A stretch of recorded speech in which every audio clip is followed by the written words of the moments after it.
children under the age of 14, and due to the nature of true crime, viewer discretion is advised. I just want to remind you all quickly that I do have a Patreon, so if you are interested in more content from me or just supporting my channel, I will leave the link in the description box. 16-year-old Shelby Hanakut got a text message from her best friend, Michaela, on April 12th, 2016 at 10:12 a.m. and the text message said, "I need help." But Shelby had forgotten her phone at home, and she was at school when this text message was delivered. 20 minutes later, she received another text message from Michaela that said, "Never mind, I figured it out." So Shelby didn't see these text messages until she got home from school that afternoon. When she read them, she had no idea her friend was indeed still in trouble, and this would be the very last text message to ever come from Michaela's phone. Today, we are going to be talking about the disappearance of Mekayla Bali. Today's story takes place in Canada, in Yorkton, Saskatchewan. I'm sure I butchered that, so I'm sorry if you're from Canada. There was a 16-year-old girl named Mekayla Bali, and she lived with her mother, Paula, her younger brother, Joshua, and her younger sister, Eliora. Mekayla was a very sweet girl. She was very shy and introverted, but she was well liked. One of the reasons that she made friends so easily was that she was such a good listener. She was involved in her school's drama club, and she played violin. So she did have some skin issues. She had really bad acne. She was kind of teased a lot because of that. She was very insecure about her skin. She had ambitions about being a veterinarian when she got older. She was obsessed with the Hunger Game books. She liked fantasy video games. She loved her dog, Angel. And she was also really into photography. She liked to take pictures of wildlife or landscapes. She loved to play something called Man Tracker, which is some extreme hide-and-seek game. Overall, she was a very shy, insecure girl who had a very bright and promising future ahead of her. And the day Mekayla went missing started off as any normal day. She usually woke up at the same time as her mom, and they would kind of get ready together and talk about their plans for the day. And her mother would later say nothing seemed off about Mekayla that morning. Mekayla's grandmother, Margaret, would pick her and her mother up. She would drop her mother off at work and then drop Mekayla off at school. So I'm assuming her mother didn't have a car. I don't know if that was a temporary thing or what. So this morning, Mekayla's mom gets dropped off first, and then Mekayla gets dropped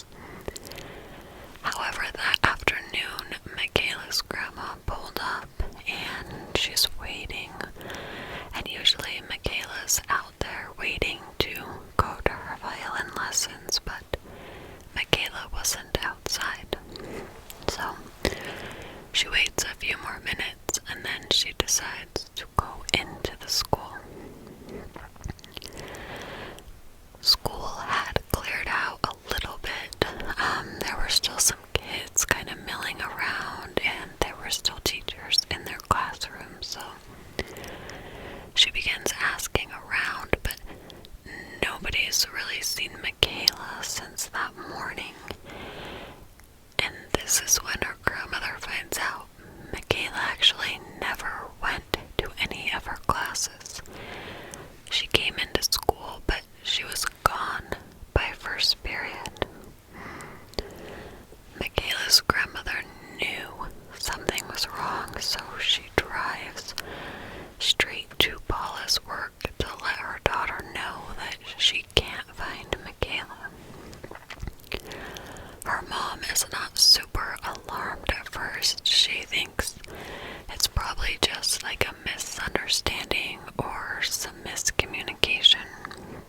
But together, they go to the school and they begin searching the entire school. But there's no Michaela. The only thing that Michaela's mom could think was maybe she had gotten a ride or walked to her violin lesson. She loved her violin lesson. She had a recital coming up, and it's possible she was just really anxious to get there. They are calling and texting her phone, but she's not answering, so they decide to drive to her music class. And this is when they found out that Michaela had never made it there. Her mother is wondering if maybe Michaela ran away. I mean, she is a 16-year-old girl, so it's possible she took off. And she knows how she will be able to determine this. See, our mother Paula had this emergency stash of cash hidden in the house. It was not hidden from Michaela, but it was hidden from anyone who may, break into the house. So she's like, you know what? If Michaela took off, she would have taken all of this money. So they rush to their home, where they find that this money hasn't been touched. Like, not a cent is missing. In Michaela's bedroom, they find her makeup, her acne medication, her phone charger. It didn't seem like she had run away because all of the things she would have taken were still at home. By 8 p.m., Michaela was officially reported as a missing person. One of the first places that police went and searched for her was the Sacred Heart High School, where Michaela attended. And they knew that this was Michaela's last known location, so this was a good place for them to start, so they could try to piece together what had happened to her. Police wanted to know basically everything that her friends and family could tell them about Michaela's movements in the days before her disappearance. At first, her friends said nothing was weird, like she was totally normal, but as police kind of started to pry a little bit, some things came up that, looking back, may be connected. Michaela had two best friends, Shelby and Oksana, and the day before she went missing, they had all gone off campus to eat lunch at a fast food restaurant. And while they were there, Michaela was talking about how she wanted to leave town. She wanted to go to Moose Jaw or Prince Albert. So it was clear to police that Michaela had been, entertaining the idea of leaving town. At the time, her friends thought she was just daydreaming. They kind of always complained about living in such a small town. Police also spoke with Michaela's teachers, and one of her teachers said that day before she went missing, she was acting a little weird after lunch, and other classmates would report that she told them that she was going on vacation with her family. Her friends did tell police that it was pretty typical of Mekayla to talk about wanting to leave. She had these dreams of living in a bigger city. The place they lived, it wasn't super trendy. There weren't like cool stores, and they always talked about going to a bigger city.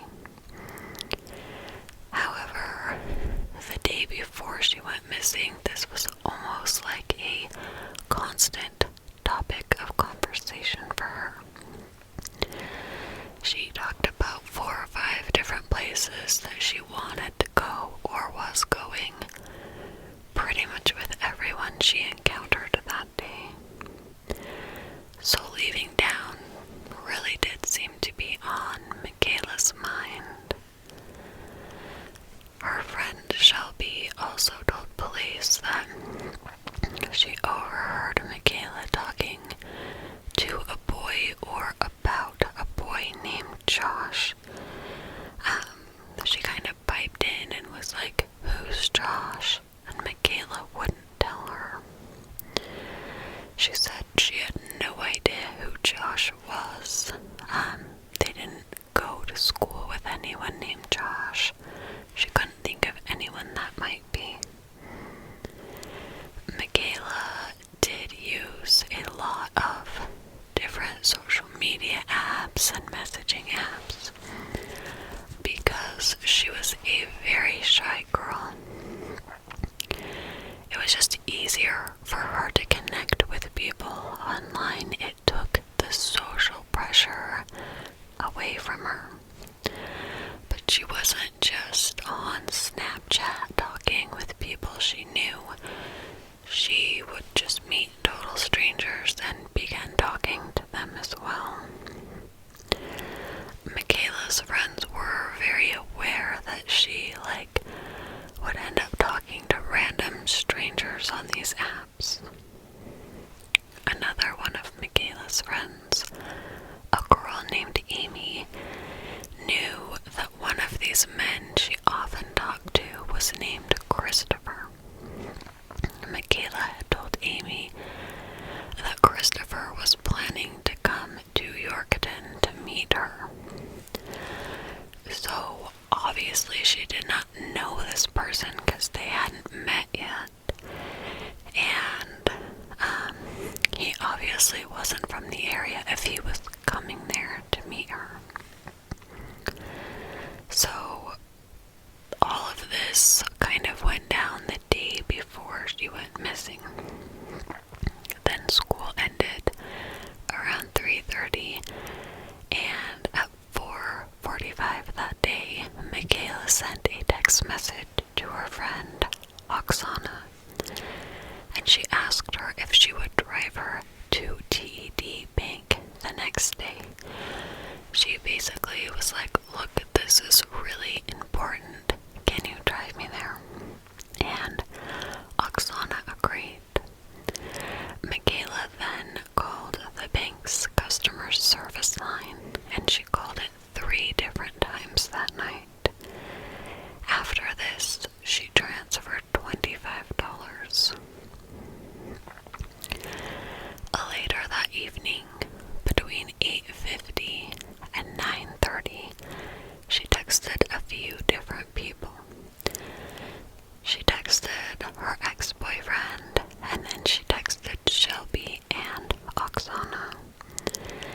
She told Amy that she needed help, and Amy asked her what she needed help with, but Mekayla never responded.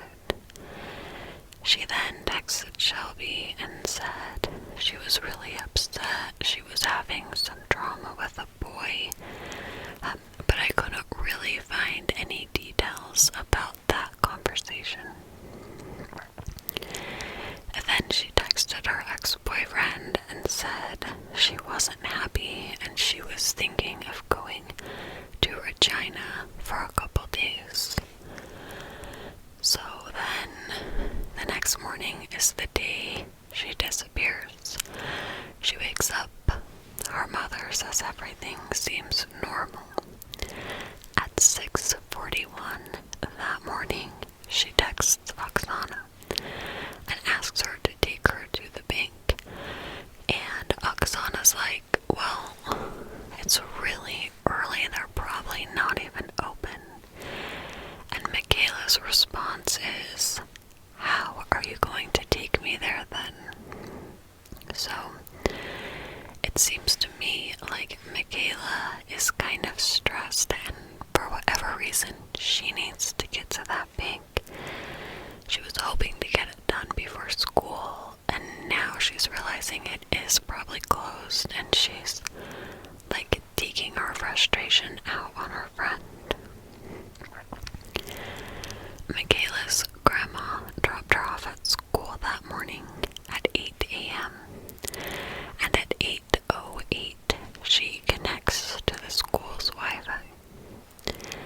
At 8:22, Michaela is seen on school security footage putting some things inside of her locker, and then she's seen walking out the back entrance of the school.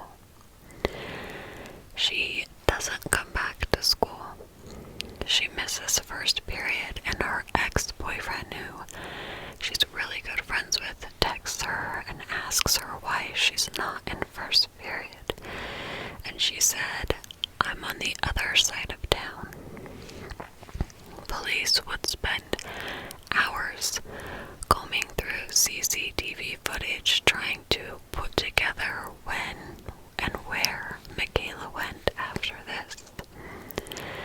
At 8:51, she goes to TD Bank, and she's on her phone as she actually arrived a few minutes before the bank opened.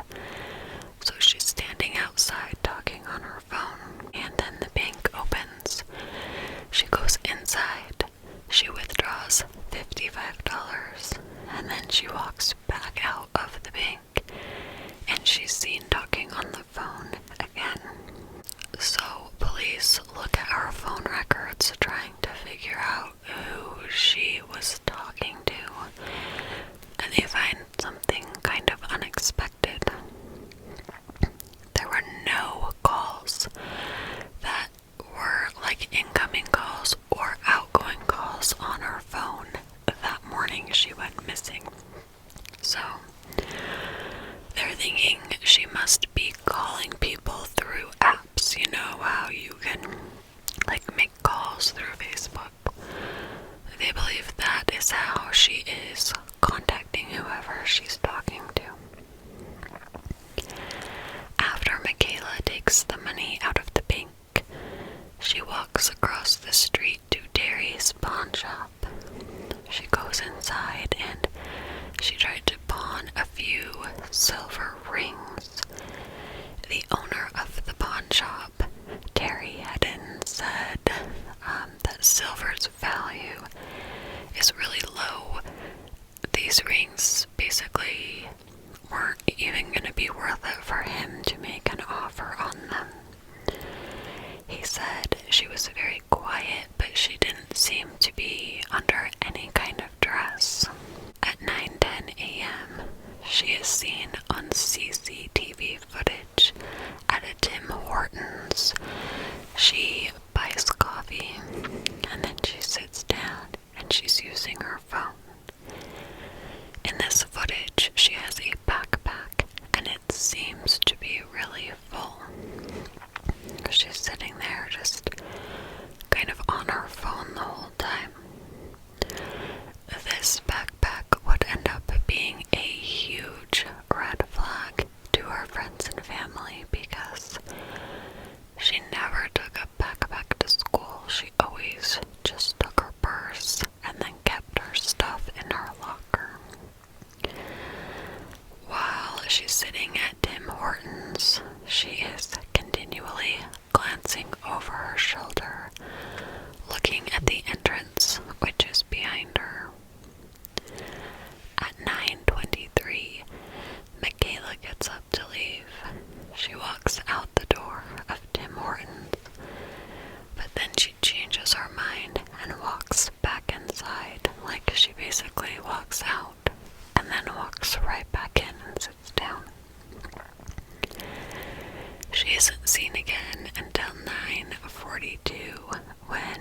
she is seen walking out from behind the giant tiger. At 10:12, Michaela sends a text message while still at Tim Hortons to her best friend Shelby, and this is that text message that says, "Hey, I need help."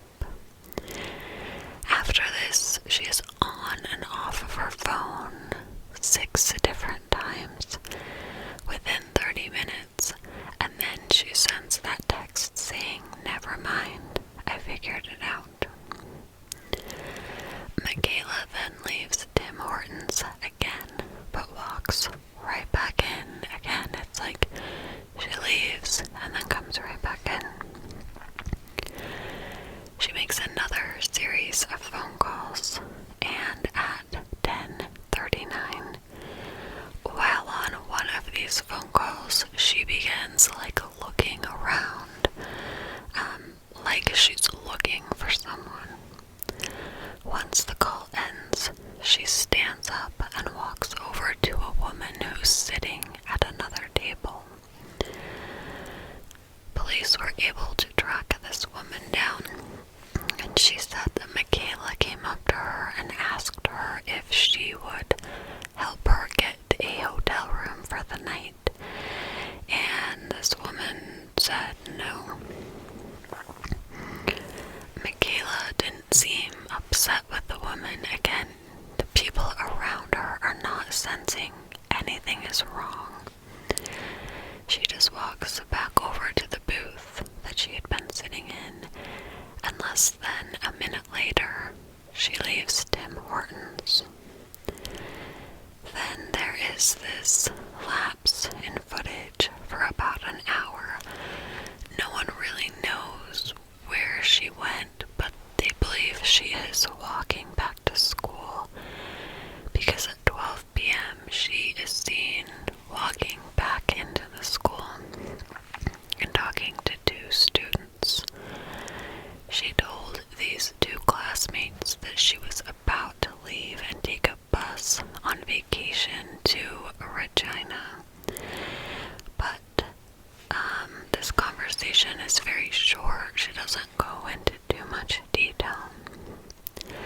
And these 2 students don't have much more to tell police, but they do tell police that Michaela had 2 cell phones. So at this point, police are thinking, okay, maybe she's not making calls through her social media. She has another phone, like a burner phone.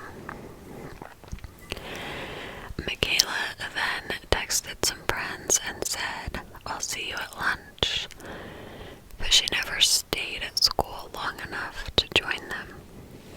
Next, Michaela shows up at a bus station, and this is where the CCTV footage stops. Once she gets to the bus station, police are just relying on witness statements, or witness possible sightings of Michaela. An employee at the bus stop said that Michaela came in and asked when the next bus to Regina was leaving, and was told it was leaving at 5 p.m. Now, she never purchased a ticket. After that, she went to a little cafe inside this bus station where she sat for 2 hours. Between 1 and 1:40, she leaves, and someone saw her leaving with a man who had a flaming cross tattoo on the back of his forearm. Police had a sketch of this tattoo drawn up, and they released it to the media. However, this man ended up contacting police. He was like, "I think you're looking for me. I didn't leave with her. I just held the door open while she left."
since this day.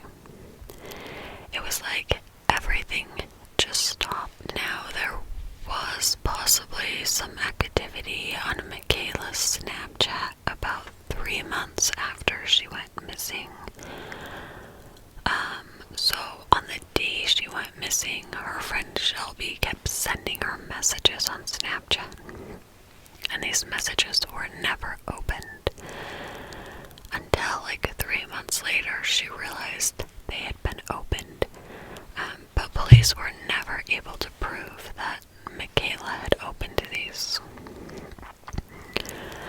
Hundreds of tips flooded into police about this case, but nothing ever panned out. No one knows what happened to Michaela that day after she left the bus station. Police worked for months just to be able to access her social media accounts, which they believed had very important information that had to do with their investigation. However, it took 10 months for them to gain, access to her accounts. All of her accounts were still available for police to look at, but they were not active. Police did find that she had several Instagram accounts, and one of these accounts, she actually had a very large following, but there were absolutely no pictures on this account. So police believe, for whatever reason, all of the pictures on that account were deleted. In this account, the only thing it says under the profile is goodbye. Despite having access to her socials, police were never able to find anything to help them in their case. Officers also began looking at different hotels in the area to see if she had gone to hotels and tried to get a room, because we do know from the witness at Tim Hortons she had been interested in getting a hotel room. There was also a search done in a lake near her school. People wondered if perhaps there was some kind of accident and her body had ended up there. There was also a theory that kind of was circulating that had to do with Michaela's dad. And this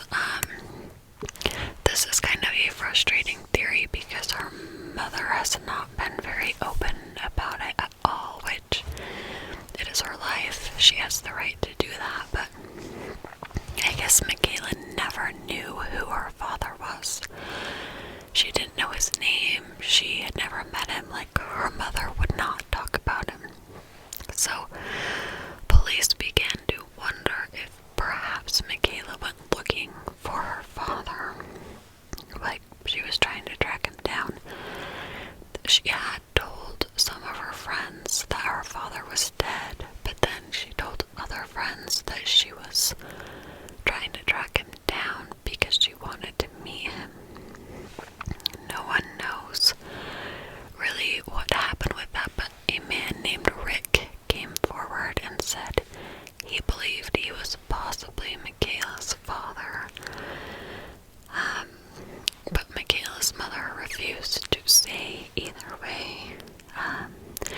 But police were interested in talking to this man. They asked if Michaela had ever tried to contact him, and he said no, and he worked with police. I guess he even participated in some searches for her. There was another possibility that she had met someone online, someone who had something to do with her disappearance.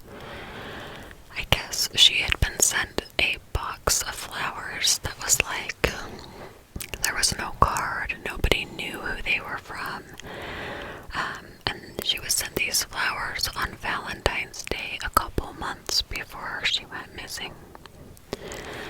She was very secretive about it, however, I guess police were able to track down whoever sent the flowers, and they ruled the sender out. This doesn't prove that she didn't meet up with someone she met online, but it wasn't the sender of the flowers. Michaela had been talking about a guy she met online named Christopher, and police were able to track this guy down. He was from North Carolina, and he said that he had met her on Snapchat, and they had been talking about some very personal things.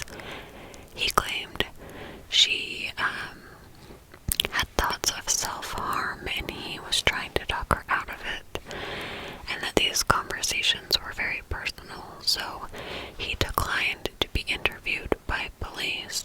He did say that at the time that he had this online relationship with Michaela, he was trying to introduce her to religion and help her use religion as a way to stop her depression or thoughts of self-harm. But he refused to reveal to police what exactly these conversations were about. They were able to prove he was not in Canada when she went missing, but some people did find the fact that he refused to go into detail about their conversations a little suspicious. Another theory was that Michaela had plans to meet someone that day. Basically, this theory kind of goes with the first one, but it says she had met someone online, someone who had been grooming her over a period of time, and then she left to meet this person, and they either did something to her or she was put into human trafficking.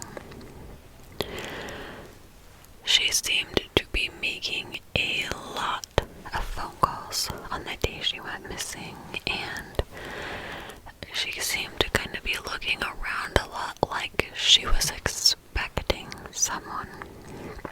It almost seems like she was on the phone with someone who she thought she was going to be meeting.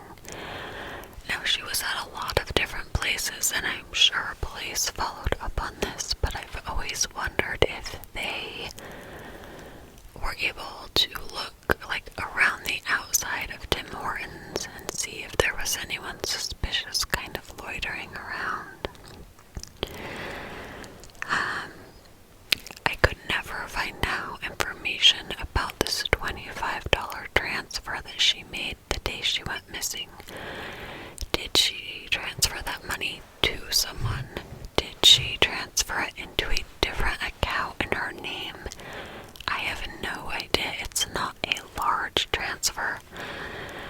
But the fact that she was so adamant on getting that done that morning makes me think it has to be connected in some way. Kind of wonder if maybe she was planning on going to Regina to meet someone and then planning on being back for a violin lesson that day, like she was planning on a quick trip.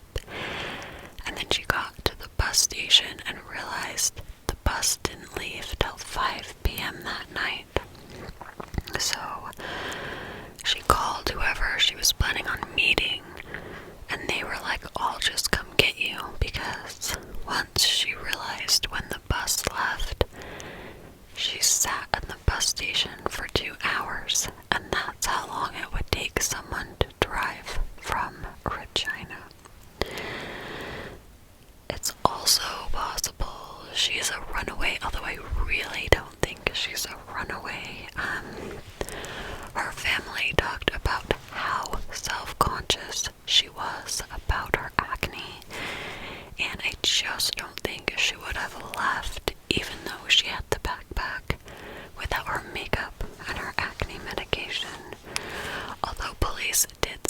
This backpack was likely filled with clothes for a couple of days. There is a $50,000 reward for anyone who has information that leads to Michaela's safe return. So here is my opinion on this case. I think Michaela met someone online. I think she was going to meet them. I have no idea what that $25 transfer was about, but I feel like I wish I knew more, because it could be the key to this whole thing. She was stressed out and she wanted to get to the bank the morning she left. Like, you could tell she was a little short with her friends. I think, in my opinion, that may hold the key to the information. I think she met someone online. I think she was groomed, and I think she was abducted. What is so sad to me in this case is she left. She did all these weird things. Then she came back to school, and had she just stayed there instead of leaving again, this could have been a totally different story. It's also a little weird to me that she was able to come and go from school with no problems. When I was in high school, we were basically locked in. We couldn't leave to go off campus for lunch. Like, literally, the student parking gates were locked. And if you got called out or had to leave early, a security guard would walk you to your car and let you leave and then lock it again. People weren't just coming and going. Like, no one could just wander off campus. I mean, you could, but it wasn't easy. Let me know what you guys think in the comments. You always come up with some really good theories, and I love reading through all the comments and seeing, like, the discussion that takes place. I am just going to quickly cite my sources for this video. I got information from a medium.com article by Megan Ashley titled The Mysterious Disappearance of Mekayla Bali, a CBC News article by Alicia Bridges and Victoria Tin titled I Need Help, an NBCnews.com article titled Police Looking for Break on 2-year anniversary of Canadian teen Mekayla Bali's disappearance. Mystery repeats itself. .blogspot.com, an article titled Missing Yorkton Teen Mekayla Bali, and PANow.com had an article titled U.S. Northwest of Interest in Missing Mekayla Bali Case by the CJME News staff. Thank you guys so much for joining me. I'll see you soon.